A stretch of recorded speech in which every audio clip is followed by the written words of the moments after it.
When was the moment you realized your workplace was toxic? Everyone avoided using the sentence "I don't know" even if they well and truly didn't know, because it almost always meant you'd get fired for it. When the union told me these are solid proofs of harassment. But unfortunately the only way to win is to pay a lawyer and go on a trial against your bosses. And they are rich, well known, and you are a foreigner. You have no chances, and all I can advise you is to quit. When footage mined and production in general was put ahead of safety and people kept getting hurt and we had one death in the company on the job. They keep preaching safety but bitch when you put a stop to unsafe acts or try to fire you. When they wanted to give me an attendance point because a terrorist blew up the AT&T building in Nashville and I had no internet to work my Christmas Day shift. The moment I realized I didn't fit in.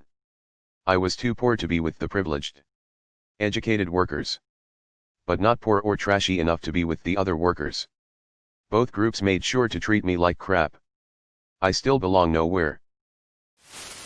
My parents sent a Halloween care package full of candy to my workplace. Written to the care of Lil Sunflowers. Next time I was at work, I couldn't find the package. Later was told it was opened and all the candy had been eaten. They fired a new father the day before Christmas Eve because he missed a month of work due to his wife getting very sick after giving birth. He didn't try to get medical leave or anything because he was worried about his wife and taking care of his newborn. Second one was when I sat in on a leadership meeting. I worked at the time as almost a bridge between two sides of the company, and all the leaders did was gossip about their employees and talk about who they wished they could get rid of, and who annoyed them. One of them was a new leader and they were friends with these people a month ago. The meeting was about how to improve morale on the floor, and the end result was a competition for a 25 gift card to the company store that is nothing but company apparel that no one wants anyway. It didn't work. A couple of female co-workers went to the HR manager to file a complaint about sexism in the workplace, related to the same guy. They got told by the HR manager and their boss that the company wasn't gonna do anything about it, because it would be very hurtful for this man to hear that his behavior was wrong.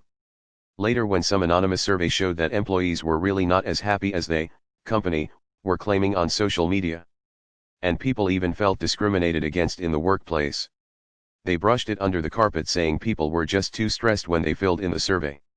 Like that is not a problem on its own. Many more of these kinds of things.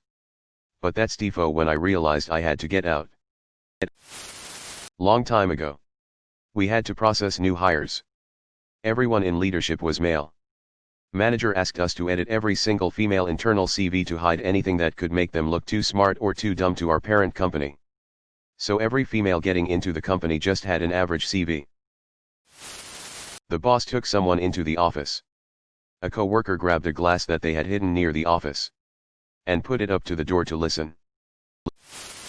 Honestly, when people started killing themselves, our management made sure to let us know that there were hundreds of resumes lined up with people eager to take our spot. Morale tanked. Work became miserable.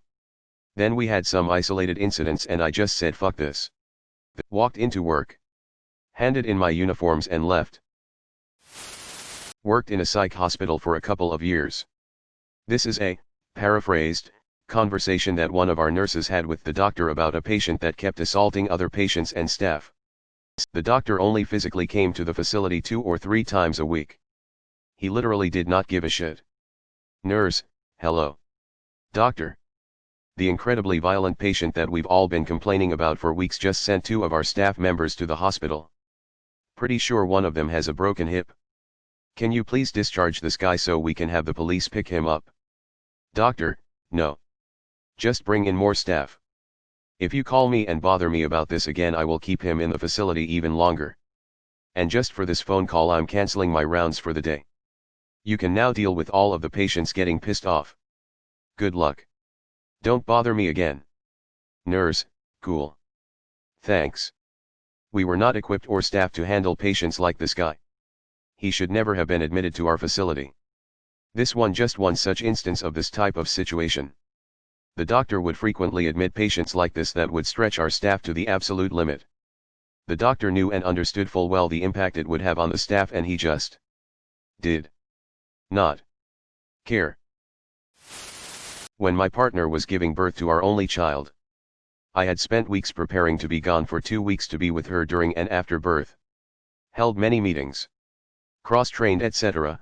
I was a manager at a tech firm. I had accrued ample vacation time. My second day off, my partner goes into labor and we go to the hospital. During labor, the CEO called my cell repeatedly and I finally answered and told him my partner was in labor and I was on vacation. He totally ripped my head off and told me to open my computer and finish reports. These were reports that I had trained someone else to do.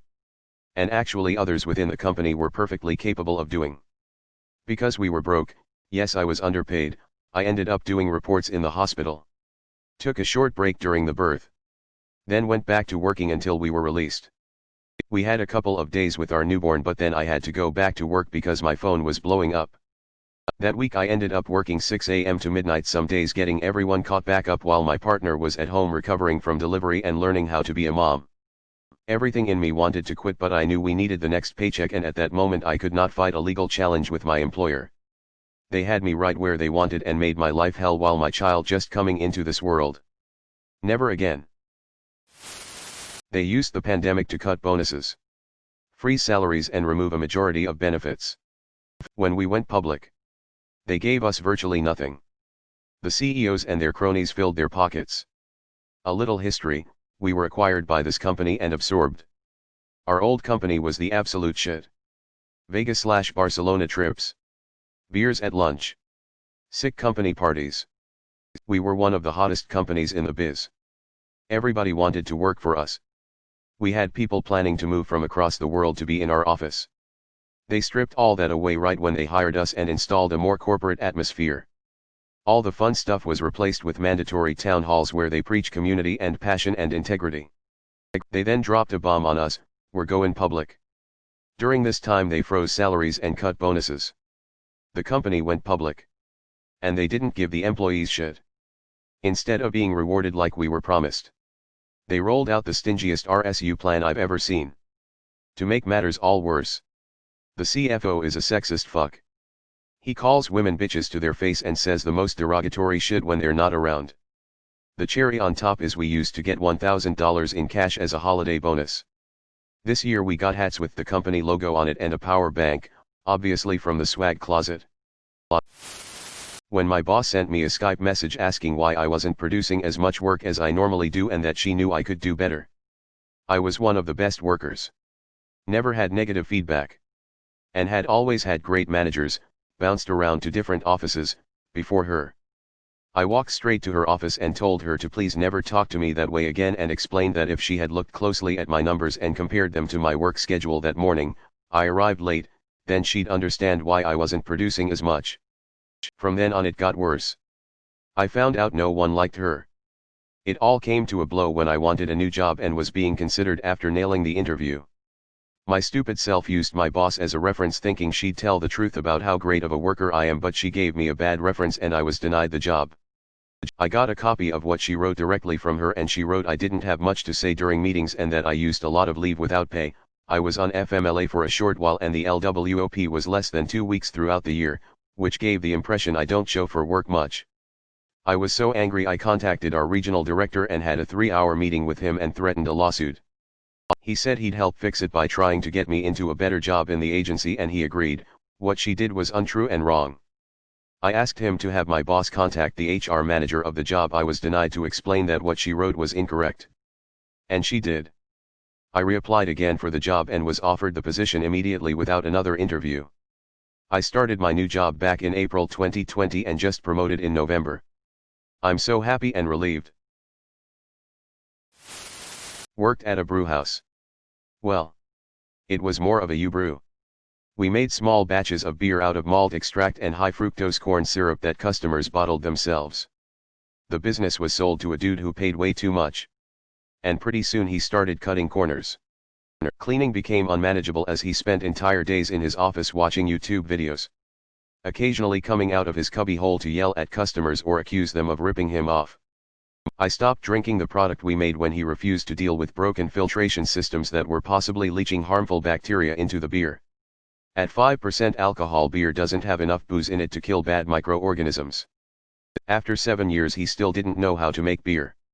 Test the beer. clean any of the equipment or balance the company books. Paychecks were bounced every few months.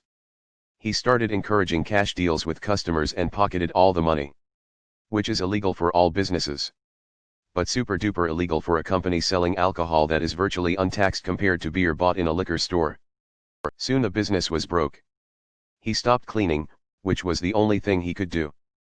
People complained that the beer was giving them stomach cramps and diarrhea. Eventually the molds appeared. Black mold, yellow mold, green mold. All the molds in the color of the rainbow. And with that, the customers started to stop buying our product. I quit after a third bounced check. The store tanked and a year later he went bankrupt. Through the grapevine, I have been told that he still blames me for destroying his businesses. I know your question was about emotionally toxic workplaces and not stomach-turning mold. But the manager was also the biggest loudmouth jerk I ever met. Only time I ever cried at work. So in terms of toxicity, it was the best, or worst, of both worlds. Thanks for watching.